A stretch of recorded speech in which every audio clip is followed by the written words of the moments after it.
Welcome back to Lucky Last. This one is a real one. I'm sharing the story of when I quit my job to start my own business and immediately thought I'd made a huge mistake. If you ever wondered what it really feels like to start over, question everything, and still find your way back to purpose, this one is for you.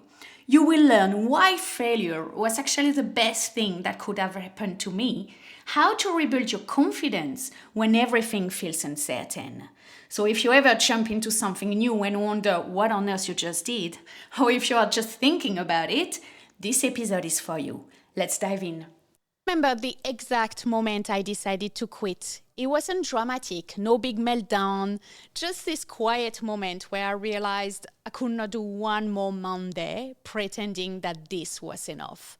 I spent years building a career that looked great on paper, good title, decent salary, the kind of job people say you'd be crazy to leave. But inside, I actually felt exhausted. I was burnt out. Every idea I had was being filtered through someone else's approval. Every spark of creativity was boxed in by what was on brand or on budget.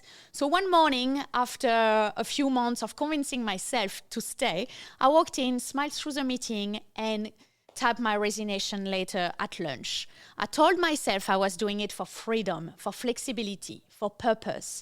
I left a few weeks after that. And the first week after that, I was high on empowerment.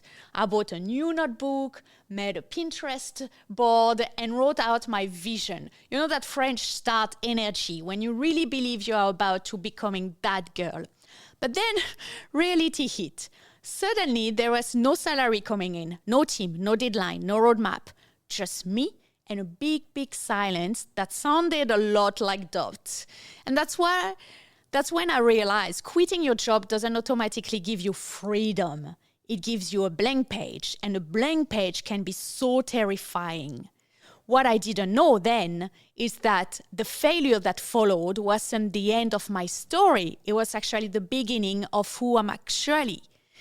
Here's what no one's tell you after you quit your job. Freedom without direction feels a lot like failure. I felt lost. I had no real plan, just excitement and a half-written business idea that looked good on paper. I said to myself, I've worked so hard my whole life. How hard can it be to build something for myself? Turned out it is very hard. I spent weeks creating content, updating thumbnails on my YouTube, changing my Instagram bio 100 times. It looked like productivity, but I was actually avoiding the scary part. Selling, asking for help, being seen trying, and falling in public. Money started running out. I'd tell friends I was consulting or taking a break, but deep down I knew I was struggling and I was chasing busy work because I could not face the truth. I didn't yet believe of what I was capable. When I was working for someone else, I was praised for being organized, reliable, capable, but on my own, I could not hide behind anyone's approval anymore. Every decision, mistake, piece of self-worth was mine. That's when the fear turned into shame. I started thinking, maybe I made a mistake. Maybe I'm actually not cut for this. Maybe entrepreneurship is not for me. But I keep pursuing. Somewhere, someone was telling me, keep going, this little voice. It took me a long time to listen to that voice, to stop seeing the crash as proof that I wasn't good enough and start seeing it as the moment I was being stripped down to who I really was. A few months have passed since I gave my resignation, and the panic is gone, but it can be very quiet as well. And now I ask myself, what no?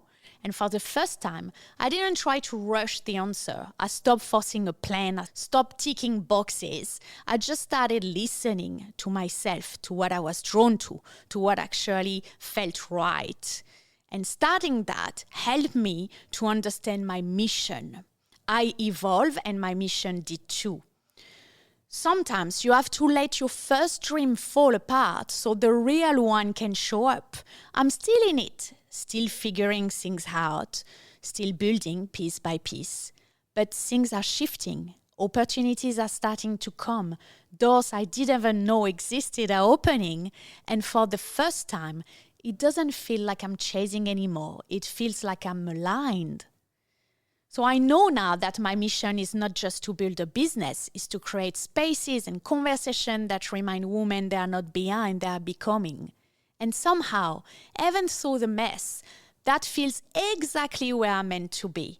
So if you are listening and you are in that in-between where nothing looks certain, everything feels different, trust that. That's not failure, that's redirection. That's you stepping into the next version of who you are meant to be. 2 things that I want you to learn. You don't need a perfect plan to start. You just need the courage to begin, even if it's messy. And 2, when things fall apart, pay attention. It's a way for the life to tell you that this is not meant to you. Analyze it without fear and stress. I'm still in the middle of this part and I'm not where I'm supposed to be, but I know that I'm exactly on the right path. I'm becoming. And if this episode spoke to you, share it with a friend or drop a quick review on Apple or Spotify. It genuinely helps more women find the show and feel a little less alone in their journey. Until next time, keep chasing this big dream and remember, failure always means that it's just the beginning of your new journey.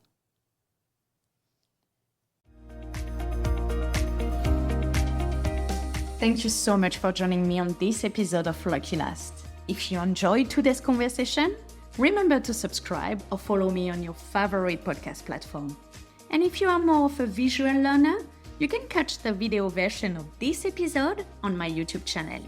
Just search for Lucky Last and hit subscribe to never miss an episode. As always, your support means the world to me. So until next time, keep chasing your dreams and embracing those lucky last chances. See you soon!